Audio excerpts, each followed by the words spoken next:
Hello प्यारे बच्चों इस वीडियो में हम आपकी क्लास 9 साइंस का जो 10वां चैप्टर है गुरुत्वाकर्षण ग्रेविटेशन उसके 14 से आगे के क्वेश्चन करेंगे। इससे जस्ट पहले वाले वीडियो में हमने 13 प्रश्न कर लिए थे, है ना। अब ये 14वां प्रश्न है। 19.6 मीटर ऊंची एक मीनार की चोटी से एक पत्थर छोड़ा जाता है ना। अब जब पत्थर नीचे आएगा तो उस पर सिर्फ और सिर्फ एक गुरुत्वाकर्षण बल लग रहा होगा, तो वो गुरुत्वीय त्वरण के अधीन नीचे आएगा, ग्रेविटेशनल एक्सेलरेशन के अधीन नीचे आएगा। पृथ्वी पर पहुंचने से पहले इसका अंतिम वेग ज्ञात करना है, इसकी जो फाइनल वेलोसिटी है वो ज्ञात करनी है। अब आपने देखा होगा कि कोई पत्थर है, उसको आप एक मंजिल से गिराओ और उसी पत्थर को आप 10 मंजिल से गिराओ, जो 10 मंजिल से जो आने वाला पत्थर होगा वो एक मंजिल से आने वाले पत्थर की तुलना में उसका वेग क्या होगा, बहुत ज़्यादा होगा, ठीक है ना। क्योंकि गुरुत्वाकर्षण बल के कारण जो उसका वेग है पत्थर का वो हर सेकंड 9.8 मीटर पर सेकंड के हिसाब से बढ़ता जाता है। यानी एक सेकंड बाद उसका वेग कितना हो जाता है, 9.8 मीटर पर सेकंड। 2 सेकंड बाद उसका वेग कितना हो जाएगा, 9.8 में 9.8 और जोड़ दो, है ना, तो 19.6 मीटर पर सेकंड हो जाएगा, ठीक है ना। तो इस तरह से वो पत्थर नीचे गति करता है। तो अब मैं इस क्वेश्चन को करता हूँ। क्वेश्चन नंबर 14 क्या कह रहा है, ये ऊंचाई कितनी है, यहाँ से गिराया है उसको, है ना। 19.6 मीटर ऊंची एक मीनार है ना। ये मेरा ग्राउंड है, धरती है ये, ठीक है ना। और यहाँ से मैंने एक पत्थर को क्या किया है, गिराया है इस जगह से, ठीक है ना। इसकी ऊंचाई कितनी दे रखी है मुझे, 19.6 मीटर। तो ये एक तरह से इतनी दूरी तय करेगा ना, ये पत्थर जो होगा 19.6 मीटर की दूरी तय करेगा, ठीक है ना।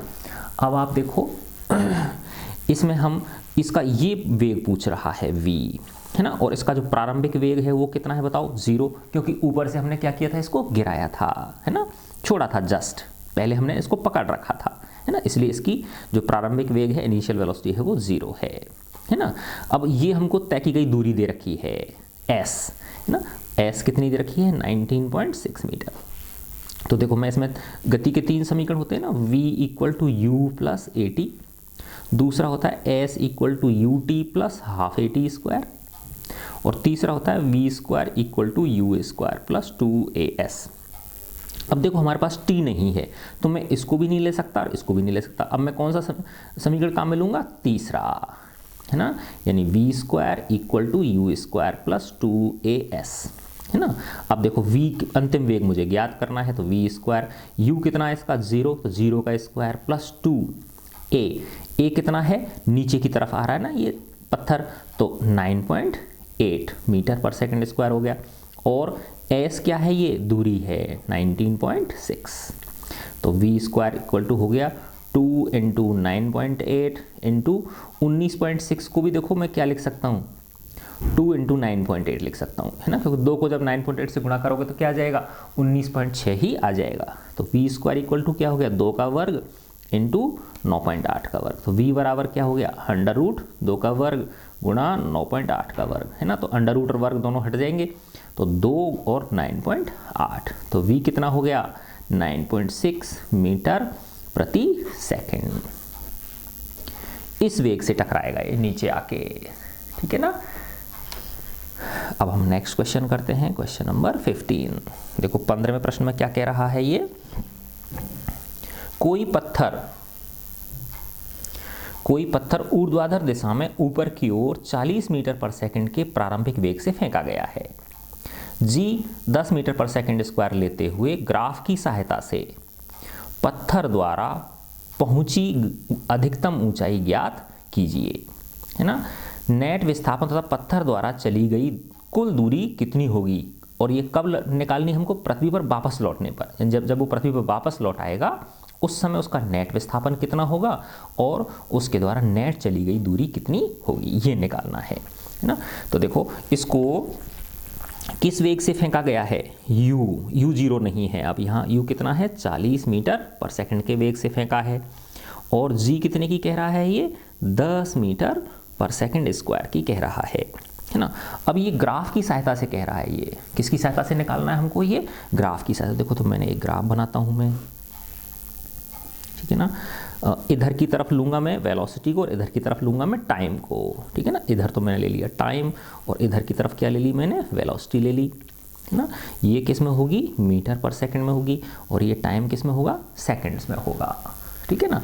तो देखो मैंने ये मार्क कर लिया, माना ये 1 सेकंड है, ये 2 सेकंड है, ये 3 सेकंड है, 4 सेकंड है, 5 सेकंड है, ये 10 मीटर पर सेकंड, 20 मीटर पर सेकंड, 30 मीटर पर सेकंड, ये 40 मीटर पर सेकंड और ये 50 मीटर पर सेकंड ना। तो 10, 20, 30, 40 और ये 50, इधर 1, 2, 3, 4, 5, ठीक है। अच्छा अब आप देखो बेटा कि ये क्या कह रहा है कि प्रारंभिक वेग इसका कितना है, 40 मीटर पर सेकंड, है ना, और ऊपर की ओर फेंका है इसको, है ना। तो क्या होगा बताओ, एक बिंदु पे जाके इसकी जो वेग है, जो मैक्सिमम हाइट वाला जो पॉइंट है, उस बिंदु पे पहुंचते पहुंचते इसकी वेलोसिटी क्या हो जाएगी, 0 हो जाएगी। तो इसका मतलब क्या हुआ, 40 से लेके और कहाँ तक आएगा, ये 0 तक आ जाएगा ऐसे, है ना। अब ये सीधी रेखा क्यों आएगी, क्योंकि त्वरण क्या है, एक समान है ना। जब कोई वस्तु एक समान त्वरण से गति करती है तो उसका वेलोसिटी टाइम जो ग्राफ होता है ना, यूनिफॉर्म अगर एक्सेलरेशन से गति कर रही है ना, तो उसका ग्राफ क्या होता है, स्ट्रेट लाइन होता है, वेलोसिटी टाइम ग्राफ, है ना। तो अब ये क्या है बताओ, नीचे से ऊपर फेंकी गई है तो वेग कम होगा, तो ऐसे उतरेगा ग्राफ, ऐसे डाउनवर्ड स्लोप होगा उसका, ठीक है ना। और अगर ऊपर से नीचे फेंकते हम इसको, ऊपर से नीचे गिराते तो इसका वेग बढ़ता, फिर इसका ग्राफ ऐसे होता, ठीक है ना। समय के साथ उसका वेग क्या होता, बढ़ता। अब समय के साथ उसका वेग क्या हो रहा है, घट रहा है, क्योंकि हम उस पत्थर को कैसे फेंक रहे हैं, ऊर्ध्वाधर दिशा में ऊपर की ओर फेंक रहे हैं, ठीक है ना।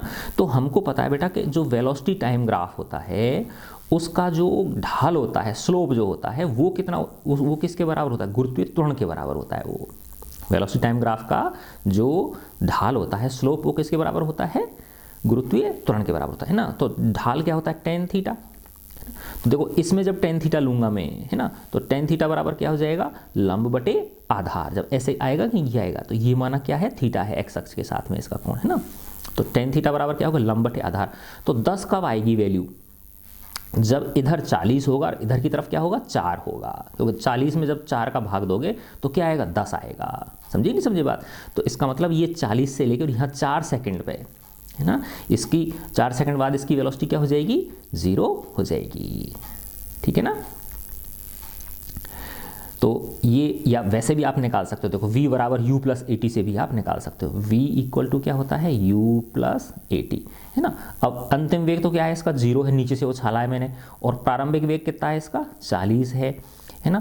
a कितना है मेरा, ऊपर की तरफ फेंक रहा हूँ तो -10 है, और ये कितना हो गया t। तो देखो -10 ये हो जाएगा 40 plus -10t equal to 0।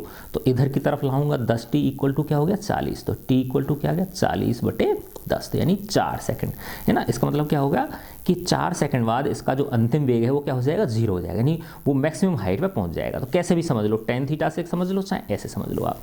tan theta क्या होता है, लंब बटे आधार। तो 40 ये लंब हो जाएगा और ये क्या हो जाएगा, आधार हो जाएगा। 40 बटे जब 4 दोगे तब जाके क्या आएगा, 10 आएगा, है ना। तो ये क्या आएगा, 10 मीटर पर सेकंड स्क्वायर आ जाएगा। तो कैसे भी समझ लो। तो इसका मतलब इस 4 को इस 40 से मैं मिला दूंगा, ठीक है ना। 4 और 40 को मैंने क्या कर दिया, मिला दिया। तो ये वो कर्व हो गया जिस कर्व की बात कर रहा है ये, कि किसको किससे सॉल्व करना है, ग्राफ के द्वारा सॉल्व करना है। तो प्रश्न में था, कोई पत्थर ऊर्ध्वाधर दिशा में ऊपर की ओर 40 मीटर पर सेकंड के प्रारंभिक वेग से फेंका गया है। g बराबर 10 मीटर पर सेकंड स्क्वायर लेते हुए ग्राफ की सहायता से पत्थर द्वारा पहुंची अधिकतम ऊंचाई।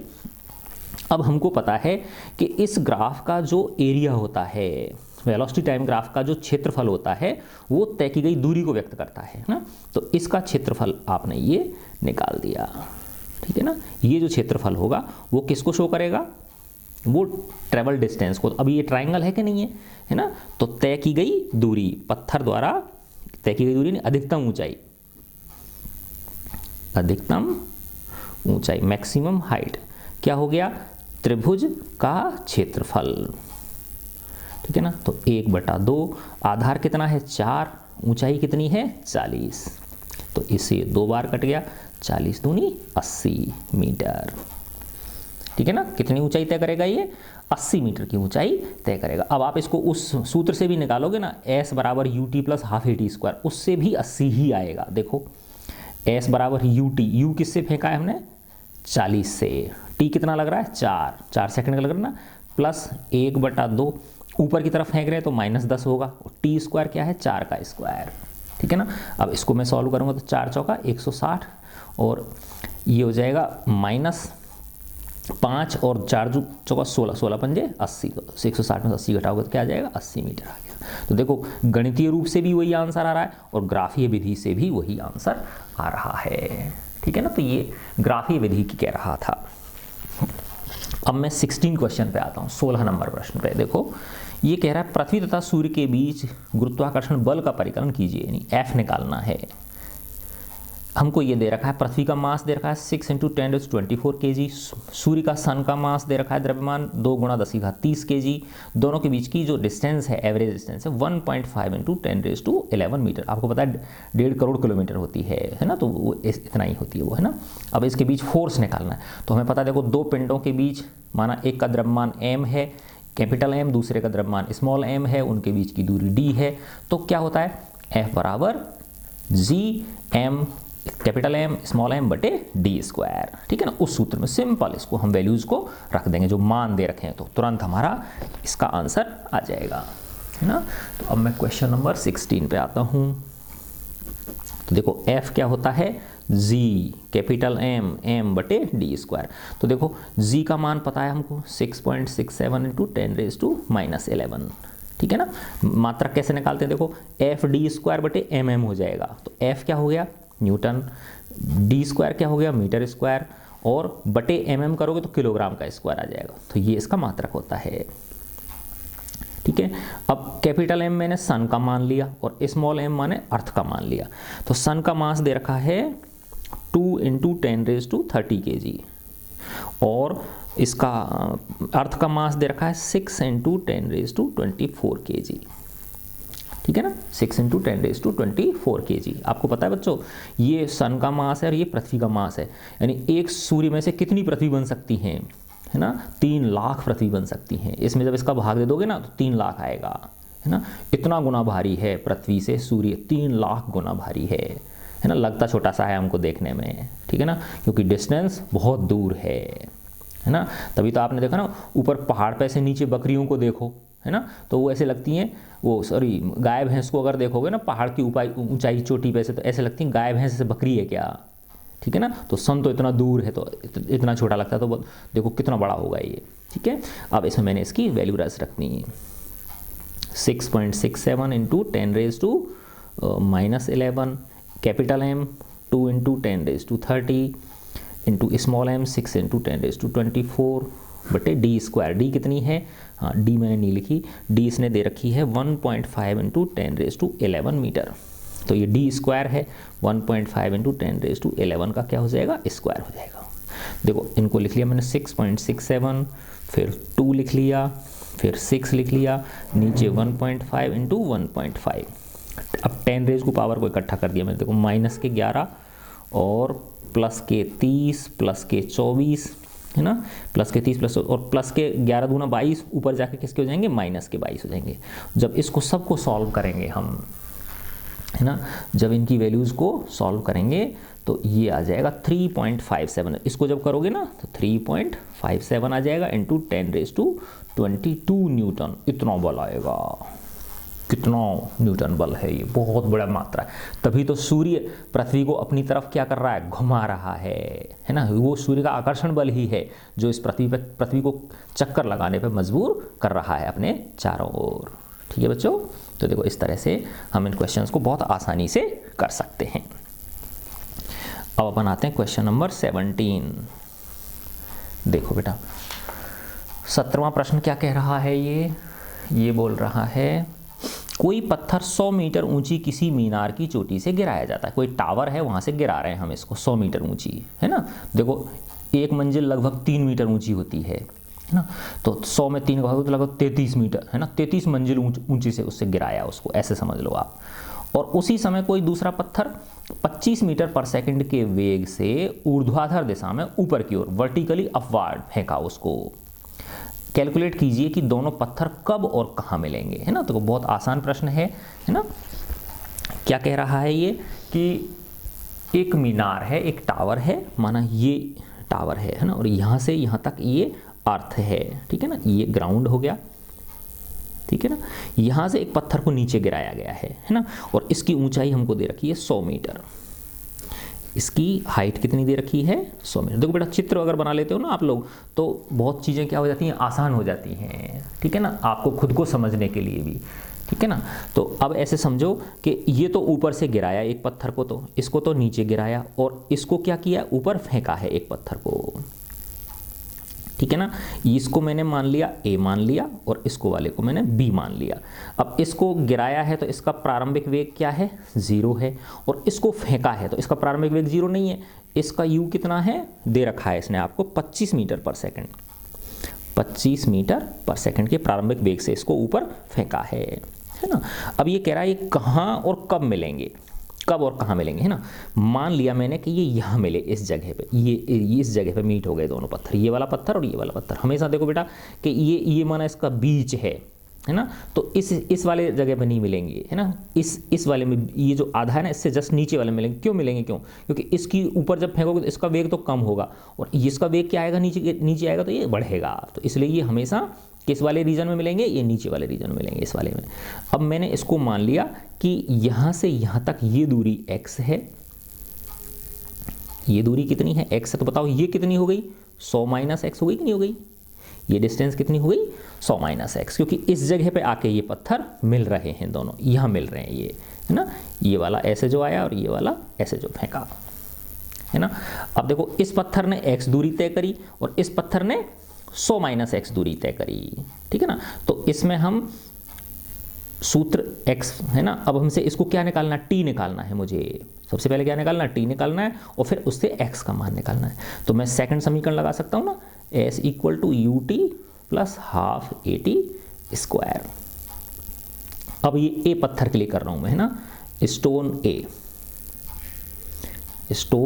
A, ये नीचे आया, इसने कितनी दूरी तय करी, इसने तो x दूरी तय करी है ना। x बराबर क्या होता है, ut। अब इसका प्रारंभिक वेग 0 था, तो 0 को जब t से गुणा करेंगे तो क्या आ जाएगा, 0 ही आ जाएगा, है ना।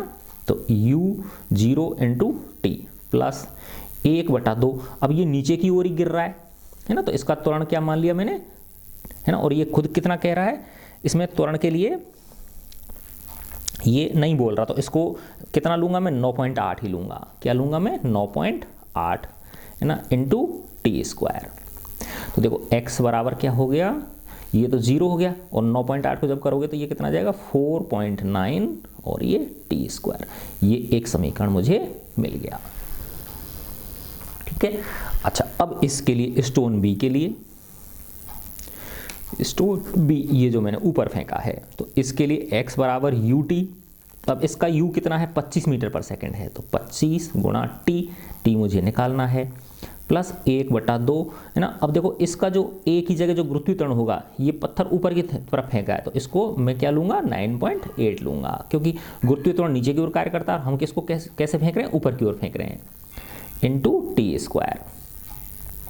तो ये हो गया x equal to 25t minus वही 4.9 टी स्क्वायर, है ना।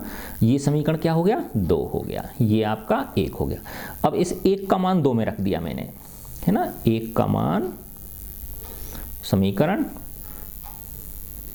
1 का मान 2 में रखने पर तो क्या होगा, देखो बेटा x की जगह मैंने क्या रख दिया, 4.9 टी स्क्वायर लिख दिया, तो ये हो गया 4.9 t square equal to 25t, नहीं ये 100 माइनस एक्स थी बेटा, ये डिस्टेंस इसकी, देखो ये डिस्टेंस कितनी है, 100 माइनस एक्स है, ये 100 माइनस एक्स, छोटी सी ये गलती कर दी थी मैंने, है ना, 100 माइनस एक्स, क्योंकि देखो इसकी डिस्टेंस x है, a ने x दूरी तय करी और b ने कितनी करी है, 100 माइनस एक्स करी है, तो ये क्या आएगा, 100 माइनस एक्स आएगा, है ना। तो ये हो जाएगा 100 minus 4.9 t square equal to 25t minus 4.9 t square. अब देखो सेम चीज़ है, माइनस 4.9 टी स्क्वायर इधर, तो ये दोनों क्या हो गए, कट गए, या उधर ले जाओगे तो ये प्लस का हो जाएगा और ये माइनस, तो वैसे कट गए। तो 25t बराबर क्या है, 100, 100 बराबर क्या है, 25t, इसका मतलब t बराबर क्या आ गया, 100 में किसका भाग लग गया, 25 का, तो क्या आ गया, 4 सेकेंड। तो t इक्वल टू 4 सेकेंड, यानी कब मिलेंगे वो पत्थर एक दूसरे से, 4 सेकंड बाद मिलेंगे, ठीक है ना। अब इसका टी का मान किसी समीकरण 1 में रख दो, इससे x निकल जाएगी। तो x इक्वल टू क्या है 4.9 into T square, T square कितना है 4 का स्क्वायर, ठीक है ना। तो ये कितना हो गया 4 चौका 16, और जब आप इसको गुणा करोगे 4.9 इंटू 16, तो ये 16×5 लगभग क्या आ गया 80 मीटर आ गया, ठीक है। तो ये x, तो इसका मतलब क्या हुआ, यहाँ लगभग यहाँ ऊपर से लेकर नीचे यानी 80 मीटर की दूरी पे वो मिलेंगे एक दूसरे से, ठीक है बच्चों। अब अपन अगला क्वेश्चन करते हैं, क्वेश्चन नंबर 18। देखो 18 प्रश्न में क्या कह रहा है ये, ऊर्ध्वाधर दिशा में ऊपर की ओर फेंकी गई एक गेंद 6 सेकंड पश्चात फेंकने वाले, अच्छा एक ये इसमें ये रह गया था, नेट विस्थापन पत्थर द्वारा चली गई दूरी कितनी होगी, जो 15वां प्रश्न था ना, क्वेश्चन नंबर 15 है ना, वो उसमें वो रह गई थी। देखो हाँ ये है ना कि नेट विस्थापन तथा पत्थर द्वारा चली गई कुल दूरी कितनी होगी पृथ्वी पर जब वो वापस लौटेगा। देखो जब ये पत्थर पृथ्वी पर वापस लौटेगा है ना, तो इसका नेट विस्थापन क्या हो गया 0 हो गया। नेट विस्थापन तो कितना हो गया इसका 0 हो गया, क्योंकि जहां से फेंकी थी वहीं लौट के आ गई, तो प्रारंभिक बिंदु और अंतिम बिंदु क्या हो गए इसके एक ही हो गए, है ना। लेकिन जो कुल तय की गई दूरी होगी, पत्थर द्वारा चली गई दूरी जो होगी, तो 80 मीटर तो इसको क्या लगे ऊपर पहुंचने में लगे, और 80 मीटर क्या लगे इसको नीचे लौटने में लगे, तो वो जो है ना 80 और 80 जुड़ जाएगी, तो अब वो तय की दूरी कितनी हो जाएगी 160 मीटर हो जाएगी, है ना। तो ये पहले इसमें रह गया था मेरे से।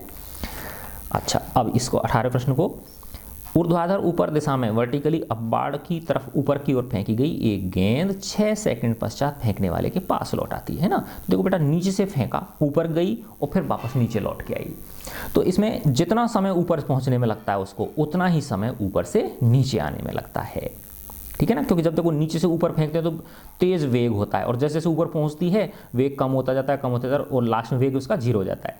जब ऊपर से लौटना शुरू करते तो वेग पहले शुरुआत में धीरे धीरे कम होता है, फिर बढ़ता है, फिर बढ़ता है, बढ़ता, फिर लास्ट में उतना ही वेग हो जाता है जितने वेग से वो ऊपर की ओर फेंकी गई थी, है ना। तो इसलिए सेम टाइम लगता है नीचे से ऊपर जाने में और ऊपर से नीचे आने में, ठीक है ना।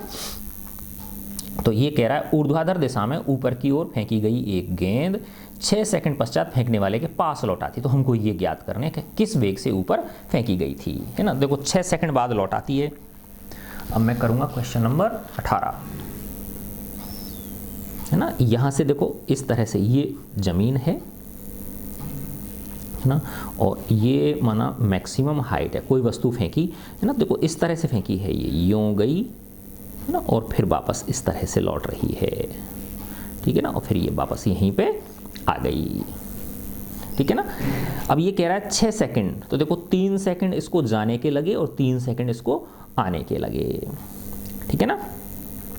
तो अब ये कह रहा है किस वेग से ऊपर फेंकी गई, तो मैं सिर्फ ये ऊपर जाने वाले को टुकड़े को ले लेता हूँ, है ना। माना ये u वेग से फेंकी गई थी, किससे फेंकी गई थी u वेग से, और जब ये ऊपर पहुंची तो इसका वेग क्या हो गया 0 हो गया, है ना। जब ये इस हाइट पे पहुंच गई है ना, जब ये इस हाइट पे पहुंची तो इसका वेग कितना हो गया 0 हो गया।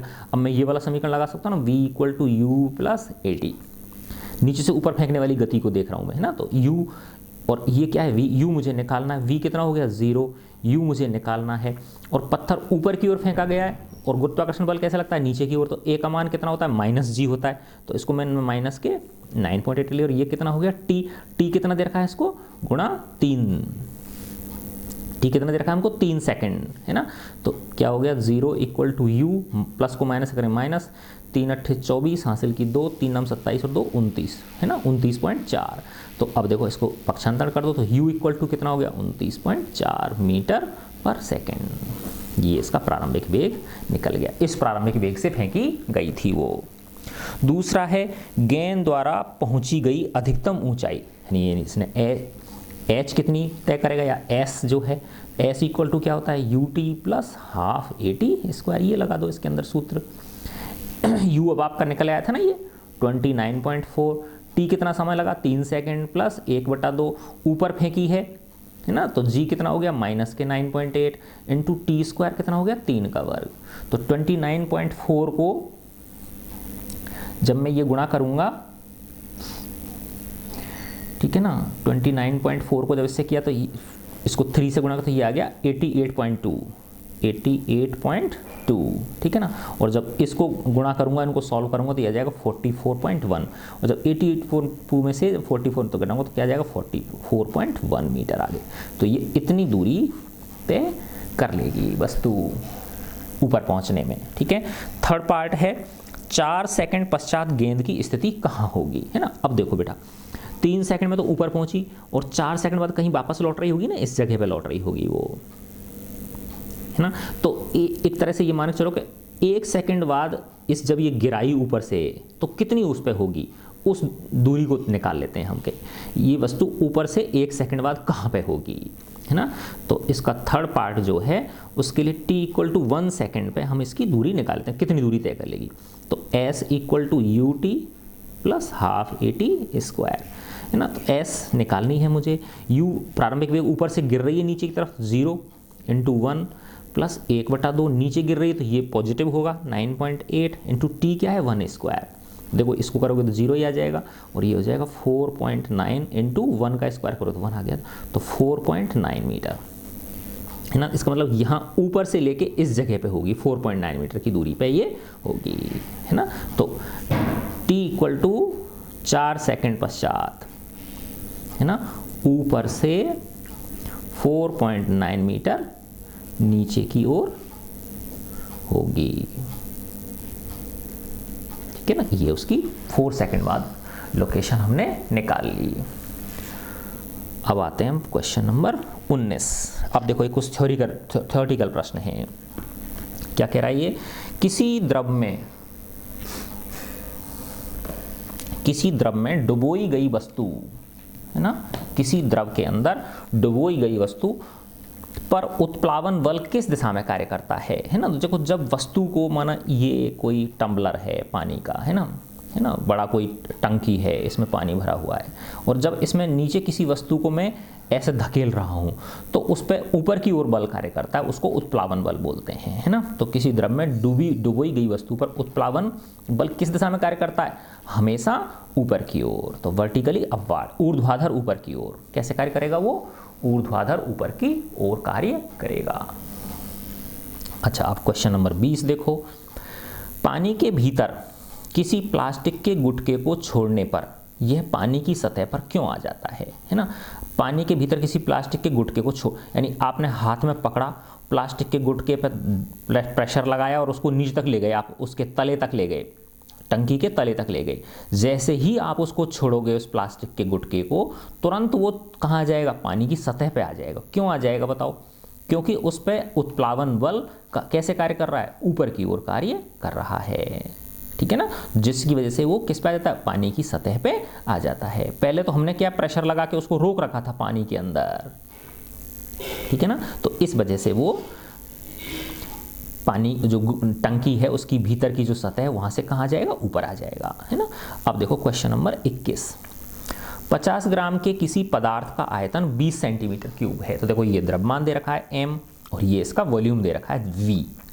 यदि पानी का घनत्व 1 g/सेंटीमीटर क्यूब हो तो पदार्थ तैरेगा या डूबेगा, है ना।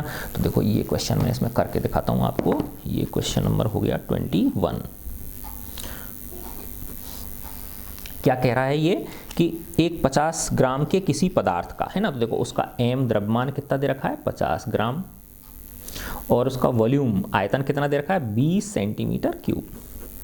तो हमने देखा था बेटा जब इसकी थ्योरी के हमने वीडियो बनाए थे उस समय कि अगर किसी पदार्थ का द्रव्यमान घनत्व, है ना, घनत्व डेंसिटी जिसको बोलते हैं, अगर पानी के घनत्व से ज़्यादा है तो वो डूब जाएगी पानी के अंदर, और अगर किसी वस्तु का घनत्व पानी के घनत्व से क्या है, कम है ना, तो वो वस्तु पानी की सतह पे तैरती रहेगी। तो बस सिंपल हमको क्या करना है, इसका घनत्व निकालना। और हमको पता है पानी का जो घनत्व होता है, पानी का घनत्व उसको हम बोलते हैं 1 ग्राम/सेंटीमीटर क्यूब, है ना। यानी 1 centimetre by 1 centimetre by 1 centimetre का कोई क्यूब है आपके पास, क्या है, कोई क्यूब लिया आपने, ठीक है ना। इसके अंदर जो पानी आएगा वो उसका वजन कितना होगा, 1 ग्राम होगा, ठीक है। तो अब घनत्व बराबर क्या होता है हमें पता है ना, बराबर क्या होता है, द्रव्यमान बटे आयतन, ठीक है ना। तो इसका द्रव्यमान तो कितना है 50 ग्राम, आयतन कितना है 20 सेंटीमीटर क्यूब। तो देखो 0 से 0 कट गया, 5 में तो 2 का भाग होता है, 2.5 ग्राम पर सेंटीमीटर क्यूब। तो पानी का होता है 1 ग्राम पर सेंटीमीटर क्यूब, और ये जो वस्तु इसने दे रखी है इसका द्रव्यमान कितना है 2.5 ग्राम पर सेंटीमीटर क्यूब। तो चूंकि वस्तु का घनत्व पानी के घनत्व से क्या है, ज़्यादा है, इसलिए ये वस्तु क्या हो जाएगी, डूब जाएगी, है ना। तो वस्तु का घनत्व, चूंकि वस्तु का जो घनत्व है बड़ा है, किससे अधिक है, पानी का घनत्व, पानी का घनत्व, इसका मतलब क्या हो गया, डूब जाएगी, वस्तु क्या हो जाएगी, पानी के अंदर डूब जाएगी, ठीक है ना। अब इस प्रश्नावली का लास्ट प्रश्न है क्वेश्चन नंबर 22। देखो, तो देखो बेटा, थ्योरी अगर हम दिल से पढ़ लेते हैं, जो इसकी बुक के अंदर चैप्टर है ना, उसको अगर मन लगा के अच्छी तरह समझ लेते हैं तो क्वेश्चन को करना क्या होता है, प्रश्नों को करना बहुत आसान हो जाता है, ठीक है। तो ऐसा नहीं कि भाई आधे अधूरे मन से थ्योरी पढ़ी और फिर क्वेश्चंस पे अटैक करना शुरू कर दिया, ऐसे नहीं करना हमको। पहले बेटा मन से पूरी तरह से अच्छी तरह से थ्योरी समझो, फिर उसके बाद न्यूमेरिकल क्वेश्चंस को करो, आंकिक प्रश्नों को करो, जो अभ्यास के प्रश्न हैं। जब अभ्यास के प्रश्न हो जाएंगे तो पूरा पाठ आपका अच्छी तरह से समझ में आ जाएगा, ठीक है। 500 ग्राम के एक मोहरबंद पैकेट, सील्ड पैकेट, सील होता है ना, सील बंद, वो वाला सील्ड पैकेट का आयतन दे रखा है हमको 350 सेंटीमीटर क्यूब है। तो ये उसका द्रव्यमान हो गया, ये उसका आयतन हो गया, ठीक है ना। पैकेट 1 ग्राम पर सेंटीमीटर क्यूब घनत्व वाले पानी में तैरेगा या डूबेगा, है ना। अब पानी का उसने खुद ने भी दे दिया कि 1 ग्राम पर सेंटीमीटर क्यूब घनत्व वाला कोई पानी है ना। अब देखो, तुमने देखा होगा जो नॉर्मल पानी होता है उसका, जो सामान्य जो पानी होता है जो हम घरों में पीते हैं, उसका घनत्व 1 ग्राम पर सेंटीमीटर क्यूब। अगर यही पानी समुद्र का अगर लोगे आप तो उसका घनत्व ज़्यादा आ जाएगा, क्योंकि बेटा उसमें साल्ट वगैरह भी क्या होते हैं, लगे, मतलब घुले हुए रहते हैं, तो इसलिए उसका घनत्व क्या होता है, ज़्यादा होता है, क्योंकि द्रव्यमान ज़्यादा होता ही नहीं होता, आयतन तो सेम रहेगा, ठीक है ना, और द्रव्यमान क्या हो जाएगा उसका, ज़्यादा हो, इसलिए उसका जो समुद्री जल होता है ना, उसमें लवण घुले हुए होते हैं, इसलिए उसका घनत्व क्या होता है, ज़्यादा होता है। तो ये खुद कह रहा है कि पैकेट जो है, वो वाला पैकेट 500 ग्राम का जिसका आयतन 350 सेंटीमीटर क्यूब है, वो पैकेट 1 ग्राम पर सेंटीमीटर क्यूब घनत्व वाले पानी में तैरेगा या डूबेगा। एक चीज़ तो ये, दूसरा, इस पैकेट द्वारा विस्थापित पानी का द्रव्यमान कितना होगा, इससे पानी जो डिस्प्लेस होगा वो कितना डिस्प्लेस होगा, है ना। तो देखो, पहले तो इसमें हमको इसने द्रव्यमान दे रखा है, द्रव्यमान m कितना दे रखा है, 500 ग्राम, 500 ग्राम का एक सील्ड पैकेट है, आयतन इसको वॉल्यूम बोलते हैं, ये दे रखा है हमको 350 सेंटीमीटर क्यूब, है ना। अब ये पहली चीज़ तो ये पूछ रहा है कि ये 1 ग्राम पर सेंटीमीटर क्यूब, है ना। देखो, इसको दो तरह से लिख दो, 1 ग्राम बटे सेंटीमीटर क्यूब लिख लो, या इसको यूँ लिख सकते हैं 1 ग्राम, और ये सेंटीमीटर की घात +3 ऊपर जाके किसकी हो जाएंगी, सेंटीमीटर की घात -3 हो जाएंगे, है ना। तो आपकी बुक में इस तरह से लिख रखा है, इसको बात एक ही है दोनों, है ना।